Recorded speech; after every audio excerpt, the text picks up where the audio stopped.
Video में हम shift 2 का जो CSI नेट का पेपर हुआ था, दैट इज़ 2020 का, मेनली जून 2020 का, उसके कुछ क्वेश्चन के सॉल्यूशन के बारे में जानने जा रहे हैं। लास्ट वीडियो जो मेरा गया था वो लगभग आपके आंसर की निकलने से पहले गया था, तो उसमें मेरा मेन फोकस था आपको आंसर बताना, बट आज बिकॉज अभी आपको सारे ही क्वेश्चन के लगभग आंसर पता होंगे, लेकिन बहुत से ऐसे क्वेश्चन हैं जिनका एक्सप्लेनेशन भी बच्चे चाहते हैं और कुछ ऐसे हैं जो कि डायरेक्ट क्वेश्चन भी आए हैं। तो I am trying my best कि उन क्वेश्चंस के एक पॉसिबल सॉल्यूशन आपको दिए जाए, क्योंकि किसी क्वेश्चन का आंसर क्या है ये जितना जानना ज़रूरी होता है उससे ज़्यादा जानना ये ज़रूरी होता है कि उसका वो आंसर क्यों है, ठीक है, एक्सप्लेनेशन क्या है। क्योंकि किसी भी बुक में या किसी भी साइट पे आपको आराम से आंसर मिल सकता है, लेकिन एक्सप्लेनेशन मिलना वो मुश्किल होता है। तो I am trying my best कि मैंने यहाँ पे रैंडमाइज्ड बेसिस पे कुछ यहाँ पे क्वेश्चन रखे हैं शिफ्ट 2 के। आने वाले टाइम में भी बहुत से ऐसे वीडियोज़ आपको मिलेंगे जिसमें मैं क्वेश्चन का कंप्लीट सॉल्यूशन आपको प्रोवाइड करने की कोशिश करूँगी। So let's proceed. तो पहला यहाँ पे जो क्वेश्चन है वो है C3 साइकिल से, ठीक है। C3 साइकिल जो है दैट इज, इसी को हम कैल्विन साइकिल भी कहते हैं, और कैल्विन साइकिल को ही हम डार्क रिएक्शन भी कहते हैं। तो बोला गया है Calvin Benson cycle is divided into the 3 phase, namely carboxylation, reduction and regeneration. The following statement are related to the 3 phase of Calvin-Benzon cycle. आपको यहाँ पे कुछ स्टेटमेंट दिए गए हैं रिगार्डिंग दी C3 साइकिल से रिलेटेड। आपको यहाँ पे बताना है करेक्ट कॉम्बिनेशन। हमने पहले ही हाईलाइट कर लिया ताकि हमसे कोई गलती ना हो। तो देखिए क्वेश्चन पे पहुंचने का अगेन मैं हर एक अपने स्टूडेंट को कहती हूँ 2 तरीका होता है, या तो आपको सही पता हो या तो आपको गलत एलिमिनेट करना आता हो। तो पहला देखिए क्या बोला है, the product of light reaction जो कि होता है ATP and NADPH is used in carboxylation phase. ATP and NADPH का यूज कार्बोक्सिलेशन फेज में होता है ऐसा कहा जा रहा है, जबकि कार्बोक्सिलेशन फेज में CO2 एंड रुबिस को हेल्प करते हैं। किसके लिए? दैट इज 3-फॉस्फोग्लिसरेट बनाने के लिए, बिना किसी ATP एंड NADPH को यूज़ किए। ATP एंड NADPH का यूज़ रिडक्शन प्रोसेस के टाइम पे होता है, जब दैट इज़ आप कह सकते हो जब कार्बोक्सिलेशन प्रोसेस को पास कर लिया जाता है। तो दैट इज़ वाई ये स्टेटमेंट क्या हो गया, ये स्टेटमेंट हो गया रॉन्ग। अब ए स्टेटमेंट रॉन्ग हो गया तो वेरी ऑब्वियस ये स्टेटमेंट हट गया, ये भी स्टेटमेंट हट गया, क्योंकि इन्हीं में ए था, ठीक है। अब आप हमारे पास बच जाता है B, C एंड D, लेकिन यहाँ से एक चीज़ हमें मालूम हो रही है कि आज बिकॉज D स्टेटमेंट इधर भी है, D स्टेटमेंट इधर भी है, यानी D स्टेटमेंट कुछ भी करके सही हो जाना है। तो आप इसे बिना पढ़े भी आराम से जो है कह सकते हो कि ये तो हर हाल में करेक्ट है। अगर आपको ये चीज़ पता है तो वेरी ऑब्वियस ये अच्छी बात है, और नहीं पता है फिर भी आपको इतना हिंट दे दिया था कि आप आराम से इसको करेक्ट कर लो, बिना पढ़े भी करेक्ट करोगे, क्योंकि जो बचे हुए ऑप्शन है उसमें तो दोनों में D है, तो किसी भी हाल में इसको करेक्ट होना है, चाहे आपको ये पता हो स्टेटमेंट या ना पता हो, ठीक है। तो D तो करेक्ट है।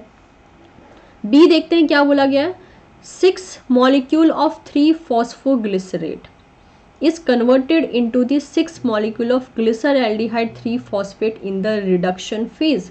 तो जैसे कि बोला गया है यहाँ पे कार्बोक्सिलेशन प्रोसेस होता है, रिडक्शन होता है एंड रीजनरेशन होता है। तो कार्बोक्सिलेशन प्रोसेस में कार्बन को फिक्स करने की कोशिश की जाती है, कार्बन को ऐड करने की कोशिश की जाती है इन दी एग्जिस्टिंग कार्बन चेन, ठीक है। इसके बाद जो प्रोसेस आता है जो होता है रिडक्शन। रिडक्शन प्रोसेस में जो हमारे पास 3-फॉस्फोग्लिसरेट होता है वो 6 मॉलिक्यूल का बनता है, 6 मॉलिक्यूल ऑफ 3-फॉस्फोग्लिसरेट, ठीक है। इसके बाद ये 6 molecule of three phosphoglycerate reduction process के थ्रू कन्वर्ट होता है 6 मॉलिक्यूल ऑफ ग्लिसरल्डिहाइड 3-फॉस्फेट। इसमें से एक glyceraldehyde three-phosphate oblique triose phosphate, जो चाहे आप बोले, because triose phosphate is a general term जो कि हम ज़्यादा यूज़ करते हैं। Glyceraldehyde three-phosphate is one of the triose phosphate, जो इस बार भी क्वेश्चन में आया था। तो यहाँ से एक ट्रायोज फॉस्फेट निकल जाता है और बाकी जो 5 बचे हुए रहते हैं दैट इज 5 ग्लिसरल्डिहाइड 3-फॉस्फेट, ये चले जाते हैं रीजनरेशन रिएक्शन में। तो तो स्टेटमेंट में कहा है 6 molecule of three-phosphoglycerate is converted into the 6 molecule of glyceraldehyde three-phosphate in the reduction phase. तो मैं भी तो तब से आपको यही समझा रही हूँ कि 6 मॉलिक्यूल ऑफ 3-फॉस्फोग्लिसरेट कन्वर्ट होता है 6 molecule of glycerol three phosphoglycerate convert होता है 6 मॉलिक्यूल ऑफ ग्लिसरल्डिहाइड 3-फॉस्फेट। यही बात यहाँ पे बोला है और ये किस में होता है, रिडक्शन फेज में होता है। तो दिस इज ट्रू। अब बी ट्रू हो गया तो देखिए ये ऑटोमेटिकली ट्रू हो गया। आगे हम ना भी बढ़े तो भी चल जाएगा क्योंकि और कोई मतलब नहीं बनता जब हमारे पास स्टेटमेंट चला है। This is the correct answer, answer 2 is the correct one. C में बोला है the action of aldolase enzyme for the production of fructose one six-bisphosphate take place in the reduction process. तो रिडक्शन प्रोसेस में aldolase enzyme काम नहीं करता। Aldolase enzyme 2 phase में काम करता है, या तो स्टार्च का सिंथेसिस करना हो that is in the chloroplast, या फिर सुक्रोज का सिंथेसिस करना हो that is in the cytosol, तभी काम करता है। तो ये तो स्टेटमेंट सरासर ही गलत होना है। और डी स्टेटमेंट तो हमने वैसे ही पिक कर रखा है कि उससे तो हर हाल में ठीक होना है क्योंकि दोनों स्टेटमेंट में था। तो इस तरीके से हम करेक्ट आंसर पे पहुंच गए। ओके, अगला क्वेश्चन काफी बढ़िया सा क्वेश्चन था। अगेन आई थिंक ये भी जो है इकोलॉजी पोर्शन से था। ये बोला गया given below is a list of natural disaster. कुछ नेचुरल डिजास्टर के बारे में यहाँ पे आपको लिस्ट दी गई है कि कौन कौन सी चीजें नेचुरल डिजास्टर करवाती हैं। पहला है कोरल ब्लीचिंग, ओके। सेकेंड है rising of the sea level. Third is shift in the species distribution. Fourth is lowering of sea level and the fifth is increasing in glacial sheet. बोला है which one of the following combination of disturbance can be attributed to the global warming. यहाँ पे जो enlist किया गया है disturbance का, इनमें से कौन ग्लोबल वार्मिंग में पार्टिसिपेट कर रहा है, ठीक है। तो आपने सुना होगा कि जब ग्लेशियर पिघल रही है जिसकी वजह से जो है आप कह सकते हो कि पॉसिबिलिटी बढ़ रही है चीज़ों के गलत होने की, ठीक है, गड़बड़ होने की। तो अगर ग्लेशियर शीट इंक्रीज हो रही है तब तो वो ग्लोबल वार्मिंग नहीं बढ़ा सकती ना, क्योंकि ये ग्लेशियर शीट पिघल रही है। दैट इज़ वाई आज के टाइम में ये बहुत बड़ा कंसर्न बनी हुई है। और ये पिघल इसलिए रही है क्योंकि ग्लोबल वार्मिंग ज़्यादा हो गया है। लेकिन यहाँ पे जो है ग्लेशियर शीट अगर इंक्रीज होती है तब तो ग्लोबल वार्मिंग नहीं होगा, राइट। तब तो ठीक ठाक रहेगा, तब तो ये ग्लोबल वार्मिंग में कंट्रीब्यूट ही नहीं करेगा। तो हम ये कह देंगे that is it will do not contribute to global warming. और अगर ये ग्लोबल वार्मिंग में कंट्रीब्यूट नहीं करेगा तो यहाँ तो आपसे यही पूछा है ना कि कौन कौन एट्रीब्यूट करता है ग्लोबल वार्मिंग में, कौन कौन कंट्रीब्यूट करता है। ये ई तो नहीं करेगा। अब जो मैंने एलिमिनेट किया है उससे मैं यहाँ पे देख लूँगी, इसलिए मैंने पहले ही सारा स्टेटमेंट पढ़ा। देखिए ई इधर भी है तो ये तो ऑप्शन हट गया क्योंकि ई जो है ग्लोबल वार्मिंग में काम नहीं करेगा। ई इधर भी है, ये भी हट गया। ई इधर भी है, ये भी हट गया। तो ये क्वेश्चन कॉमन सेंस से सॉल्व होने वाला था। आए दिन हम न्यूज़ में भी सुनते रहते हैं ये सब चीज़ें कि ग्लेशियर पिघल रही है, सो दैट इज़ वाई वो बहुत लाइक चिंता का जो है एक आप कह सकते हो कि एक टॉपिक बनी हुई है, बहुत ज़्यादा कंसर्न एरिया है वो, ठीक है। इसके अलावा अगर देखें तो तीनों ऑप्शन एलिमिनेट हो गए। और कमाल की बात यह है कि जो ऑप्शन हमने पढ़ा नहीं है वही हमारा करेक्ट आंसर है। बिना किसी शक के हम इसको आंसर कर सकते थे, आराम से हम पहुंच गए हैं आपके दैट इज करेक्ट आंसर पे। तो coral bleaching obviously it is a concern जो कि ग्लोबल वार्मिंग को बढ़ा रहा है। सी लेवल के अंदर राइज होना भी ग्लोबल वार्मिंग को बढ़ा रहा है, ठीक है। Shift in the species distribution, species के डिस्ट्रीब्यूशन में जो शिफ्टिंग आ रही है that is also the result of कि हाँ वो ग्लोबल वार्मिंग को इंक्रीज करेगा।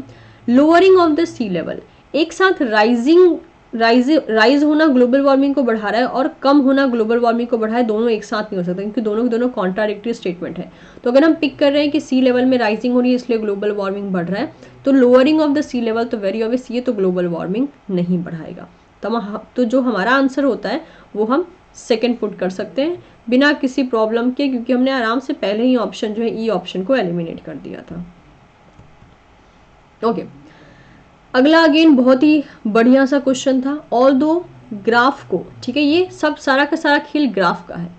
इस ग्राफ को रीड करना या इस टाइप के ग्राफ को रीड करना मैंने ऑलरेडी टीचिंग पाठशाला पे आपको बताया था, जिसका टॉपिक था graph decoding for the life science.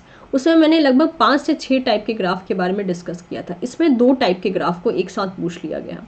तो देखते हैं कितने लोगों ने इसको सही किया है एज वेल एज इसका एक्सप्लेनेशन क्या होता है।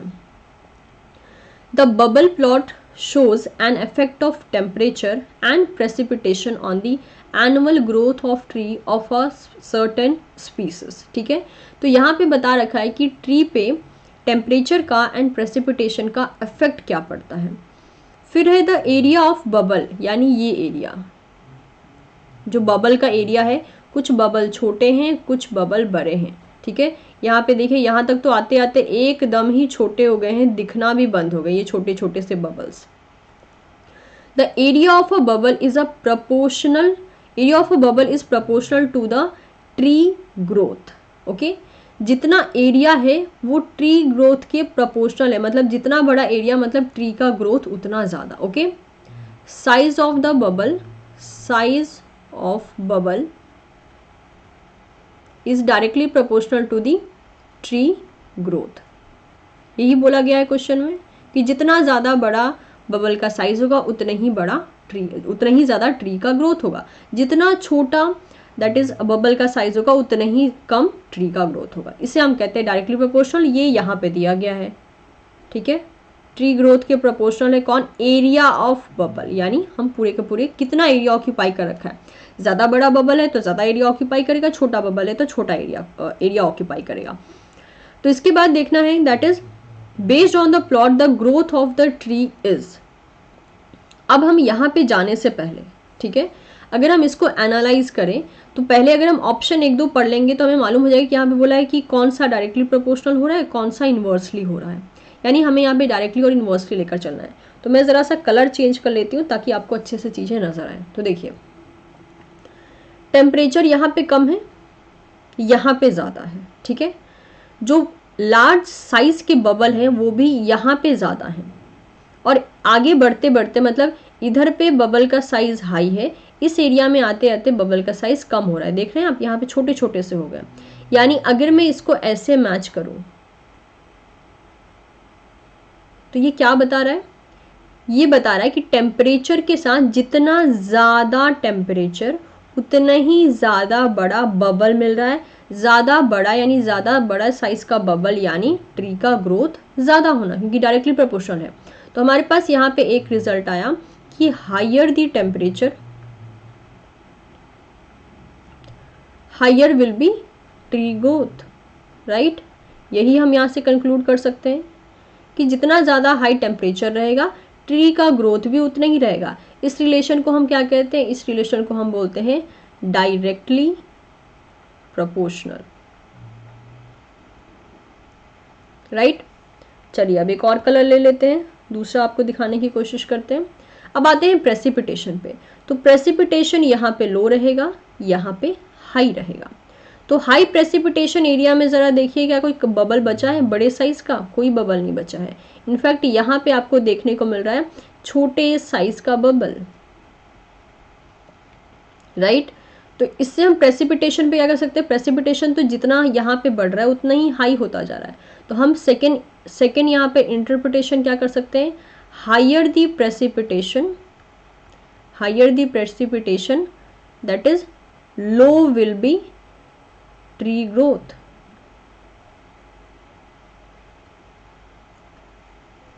यानी ये क्या हो गया?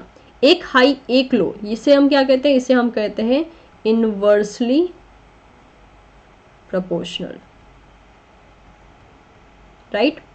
और थर्ड हमारे पास क्या आया कि ट्री का ग्रोथ कब कम मिल रहा है? जब टेम्परेचर भी लो है। Low temperature low growth, high temperature high growth. High temperature high growth, low temperature low growth, मतलब डायरेक्टली प्रोपोर्शनल का रिलेशन है। प्रेसिपिटेशन में देखिए, जब प्रेसिपिटेशन लो है तो इसको अगर आप देखेंगे यहाँ पे, तो यहाँ पे प्रेसिपिटेशन लो है, यहाँ पे तो लो प्रेसिपिटेशन पे एंड हाई टेम्परेचर पे आपको मिल रहा है दैट इज दी ट्री का highest growth, and high precipitation पे एंड लो टेम्परेचर पे आपको मिल रहा है ट्री का सबसे लोएस्ट ग्रोथ। अब हमारे पास हमारा रिजल्ट आ गया। अब मैच कर लेते हैं गिवन ऑप्शन से।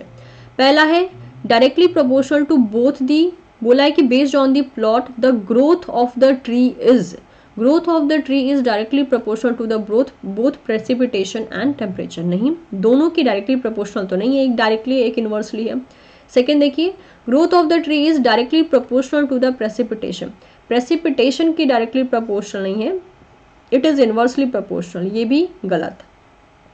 Third, inversely growth of the tree is inversely proportional to the precipitation exactly but directly proportional to the temperature. बिल्कुल सही, तो हमारा आंसर हो गया थर्ड। डिजायरेबल आंसर हमें जो मिला वो मिला थर्ड से, this is our answer. Last में बोला inversely proportional to both precipitation and temperature, सरासर गलत। तो इसके साथ हमने काफ़ी बढ़िया सा क्वेश्चन था और सबसे मज़ेदार बात थी कि इससे रिलेटेड कंसेप्ट आपको गेन करवाया था। तो जब हम चीज़ें पढ़ते हैं तो हमको लगता है इससे कैसे क्वेश्चन बन सकते हैं। तो ज़रा देखिए यहाँ पे कैसे घुमा के क्वेश्चन किया गया था। अब बच्चे डायग्राम को देखकर जो है डर जाएंगे कि पता नहीं क्या पूछा है, लेकिन क्वेश्चन एक बार पढ़ेंगे तो आपको समझ में आएगा। बहुत ही आसान तरीके से आपको जो है फंसाने की कोशिश की गई। अच्छा, ये एक डायरेक्ट क्वेश्चन, ठीक है, हर बार एक क्वेश्चन यहाँ से आना है। These are the evergreen topic. अगर आप इसको एलिमिनेट करते हो तो आप जानबूझकर गलती करके जाते हो, ठीक है, क्योंकि अगर ऐसे टॉपिक को एलिमिनेट करोगे आप तो फिर स्कोर कहाँ से करोगे, ये बात चली आती है। According to the Hamilton rule, R is the coefficient of relatedness between the two interacting species interacting individual, B is the benefit to the recipient and C is the cost to the donor. Which of the following relationship will result in the altruistic behavior? Altruistic behavior कब होता है? Altruistic behavior follow that is favor करता है Hamilton rule को। तो ये कब होगा? That is RB, it should be greater than C। और अगर हम इसको थोड़ा सा और रीअरेंज करें तो R को यहीं रहने दीजिए, C/B पे चले जाइए। आंसर क्या हो जाएगा? थर्ड वाला। सीधी बात, नो बकवास, राइट। ये हो गया आपका आंसर। अगला क्वेश्चन काफ़ी ज़्यादा मज़ेदार, और ये टॉपिक मैंने दैट इज़ फ्री क्लास में पढ़ाया था अनअकैडमी पे, तो अगर आपने अटेंड किया होगा तो आप आराम से इसका आंसर दे पाएंगे। क्वेश्चन है, which one of the following statement regarding the double fertilization in plant is correct? Double fertilization क्या होता है? देखिए, जब मेल की बात करते हैं दैट इज पॉलन ग्रेन, जब स्टिग्मा पे आकर बैठता है तो उसके बाद जो मेल स्पर्म होता है, जैसे ही पॉलन ट्यूब से पास करता है, टोटल 2 मेल गैमेट बोल सकते हो आप, या फिर 2 स्पर्म बोल सकते हो। 2 स्पर्म का फॉर्मेशन हो जाता है। अब ये 2 स्पर्म बनते हैं, आते कहाँ हैं? एंटर करते हैं एग के अंदर। अब एग के अंदर जो है 2 मेन चीज़ें होती हैं। एक होता है खुद that is the central nuclei, जो कि टोटल होते हैं 2 इन नंबर, और एक होता है दैट इज एग सेल, जो होता है 1। तो ये जो यहाँ पे 2 स्पर्म आया है, जो एक स्पर्म होता है ये फ्यूज करता है एग सेल से, यानी एक जो एग सेल है, इसे हम कहते हैं, इस प्रोसेस को हम कहते हैं सिनगैमी, ठीक है। इसके बाद जो दूसरा स्पर्म है, सेकंड स्पर्म, वो किससे फ्यूज करता है? ये 2 जो सेंट्रल न्यूक्लियाई है, 2 न्यूक्लियाई जो है, या फिर सेंट्रल न्यूक्लियाई आप कह सकते हैं, इससे फ्यूज करता है और ये बनाता है, इस पर्टिकुलर चीज को हम बोलते हैं that is what? That is the triple fusion. Triple fusion, कि सिनगैमी, ये अगर हम लाइक एन के बेसिस पे चलते हैं तो स्पर्म का एक एन, एग का एक एन, क्रोमोसोमल बेसिस पे, ठीक है। तो ये हो जाता है 2n डिप्लॉइड, क्योंकि स्पर्म हेप्लॉइड, एग हेप्लॉइड, ये हो जाता है 2n, लेकिन यहाँ पे स्पर्म n और ये 2 न्यूक्लियाई, सेंट्रल न्यूक्लियाई होने के कारण ये हो जाता है 2n। कैसे? n प्लस n, 2 सेल होते हैं इसलिए n प्लस n करते हैं तो ये 2n हो जाता है, इसलिए हम इसे बोलते हैं ट्रिपल फ्यूजन, और ये बन जाता है 3n। तो हम क्या करते हैं, हम syngamy plus triple fusion, as because ये एक ही एम्ब्रियो सैक में हो रहे हैं, तो this is a first fertilization, this is a second fertilization, इसी को मिलाकर हम कहते हैं double fertilisation.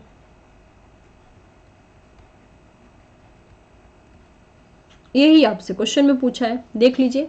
Which one of the following statement regarding double fertilization in the plant is correct? आपसे करेक्ट स्टेटमेंट पूछा है। पहला है the same sperm cell fuse with both egg and central cell. क्या सेम स्पर्म सेल करता है? नहीं, एक करता है एग से और एक करता है सेंट्रल सेल से, तो ये तो भाई गलत हो गया। सेकेंड देखिए, 2 sperm cell fuse with egg cell, दोनों के दोनों स्पर्म सेल एग सेल से फ्यूज करते हैं, नहीं, गलत।